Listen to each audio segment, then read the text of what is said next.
बाल लीला सूरदास। शोभित कर नौनित लिए, घुटुरन चलत रेणु तन मंडित मुख दधि लेप किए। चारु कपोल लोल लोचन गोरोचन तिलक दिए।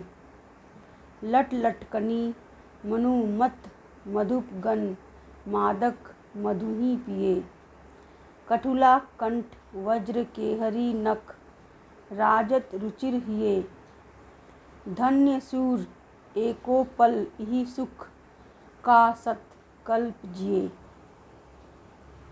सूरदास जी कहते हैं कि कृष्ण हाथ में मक्खन लिए सुशोभित हो रहे हैं, अर्थात बालक कृष्ण सुंदर लग रहे हैं। वे घुटनों के बल चल रहे हैं। उनका शरीर धूल से सना हुआ है, मुख पर दही लिपटा हुआ है, मानो उसका लेप किया हुआ है।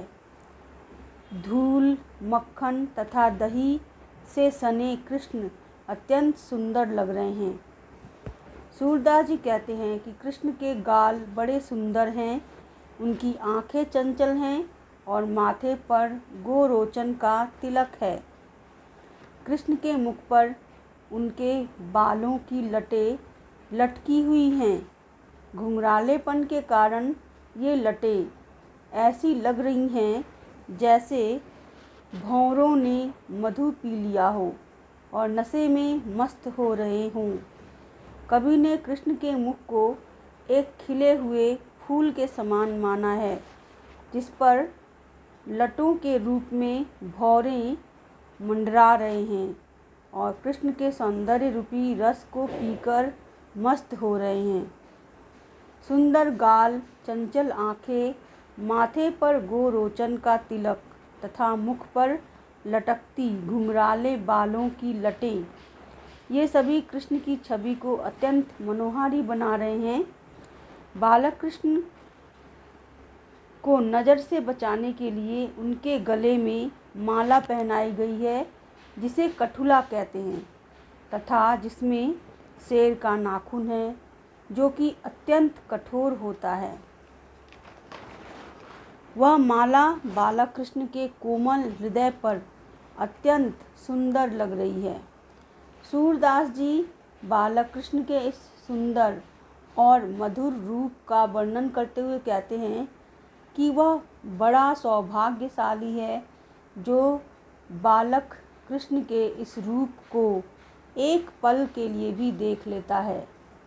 इस एक पल का सुख 100 कल्पों के सुख से भी बहुत बड़ा है, अर्थात सुखों से भरा लंबा जीवन भी वह आनंद नहीं दे सकता जो पल भर के लिए कृष्ण के इस रूप को देखकर मिलता है। कहन लागे मोहन मैया मैया, नंद महर्षो बाबा बाबा, अरु हलदर सो भैया। ऊंचे चढ़ी चढ़ी कहती जसोदा, लय लय नाम कन्हैया। दूरी खेलन जनी जाहू लल्ला रे, मारेगी काहू की गैया। गोपी ग्वाल करत कौतूहल, घर घर बजती बधैया। सूरदास प्रभु तुम्हारे दरस को, चरणनी की बलि जैया। सूरदास जी ने इन पंक्तियों के माध्यम से बताना चाहा है कि बालक कृष्ण थोड़े बड़े हो गए हैं। अब वे घुटनों के बल न चलकर पैदल चलना सीख गए हैं। उन्हें थोड़ा थोड़ा बोलना भी आ गया है। माता यशोदा को वे मैया मैया कहकर पुकारते हैं।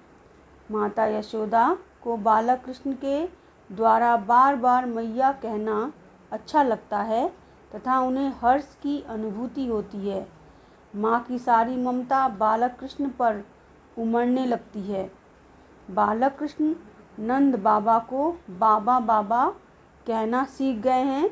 साथ ही वे बड़े भैया बलराम को भैया कहना सीख गए हैं, जिससे नंद बाबा एवं बलराम को प्रसन्नता प्राप्त होती है। कृष्ण अपने परिवार तथा रिश्ते को पहचानने लगे हैं।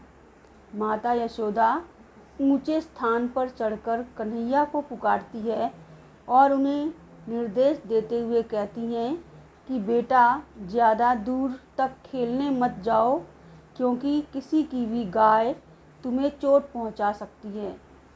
माँ बालक कृष्ण की कुशलता को लेकर चिंतित है, क्योंकि कन्हैया अभी छोटे हैं, उन्हें गायों से अपनी सुरक्षा या बचाव करना नहीं आता। गोपी और ग्वाले कृष्ण की नई नई क्रियाओं को देखने के लिए इच्छुक रहते हैं। ब्रज में घर घर यशोदा माता के लिए बधाइयाँ बज रही हैं। कृष्ण की बाल सुलभ चेष्टाओं को देखकर पूरे ब्रज में अपूर्व आनंद का वातावरण छा गया है। कृष्ण चलना सीख गए हैं, इसकी खुशी माता यशोदा को ही सिर्फ नहीं है, अपितु पूरे ब्रज को है। घर घर में स्त्रियां बधाई गाकर अपनी खुशी प्रकट करती हैं। सूरदास जी कहते हैं कि हे प्रभु, मैं तुम्हारे उन चरणों की बलिहारी जाता हूँ जिन्होंने तुम्हारे दर्शन करवाए। मैया मोही दाऊ बहुत खिजायो, मौसो कहत मोल को लीनो, तू जसीमतु कब जायो। कहा करो ई रिस के मारे, खेलन हो नहीं जात। पुनि पुनि कहत कौन है माता, को है तेरो तात। गोरे नंद जसोदा गोरी, तू कत श्याम शरीर। चुटकी दे दे हसत ग्वाल सब, सिखै देत बलबीर। तू मोही को मारन सीखी, दाऊही कबहू न खींझै। मोहन मुख रिस की ये बातें, जसुमती सुनी सुनी रीझै। सुनहु कान बलभद्र चबाई, जनमत ही को धूत। सूर श्याम मोही गोधन की सौ, हौ माता तू पूत। इन पंक्तियों के माध्यम से सूरदास जी कहते हैं कि बालक कृष्ण थोड़े और बड़े हो गए हैं। अब वे बलराम और अन्य ग्वाल बालों के साथ खेलने जाने लगे हैं। वे माँ यशोदा से बलराम की शिकायत करते हुए कहते हैं कि माँ, मुझे दाऊ बहुत चिढ़ाते हैं।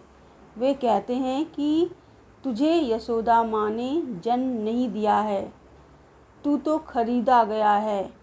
उनकी बात से मुझे रिझ होती है और मैं खेलने भी नहीं जाता। वे कहते हैं कि तेरे माता पिता कौन हैं? नंद भी गोरे हैं, यशोदा भी गोरी हैं, फिर तू काला कैसे है? दाऊ के कहने पर सभी ग्वाल बाल चुटकी दे देकर मुझ पर हंसते हैं। तू भी मुझ ही को मारती है, दाऊ के ऊपर कभी क्रोध नहीं करती। बालक कृष्ण के मुख से क्रोध भरी बातें सुनकर माँ यशोदा बहुत रीझ रही हैं, अर्थात आनंदित हो रही हैं।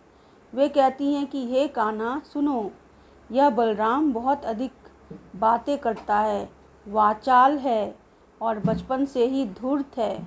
सुनो कान्हा, मैं गोधन की कसम खाकर कहती हूँ कि मैं तुम्हारी माता हूँ, तुम मेरे पुत्र हो। माँ की कसम खाने की बात पर बालक कृष्ण का मन शांत हो जाता है।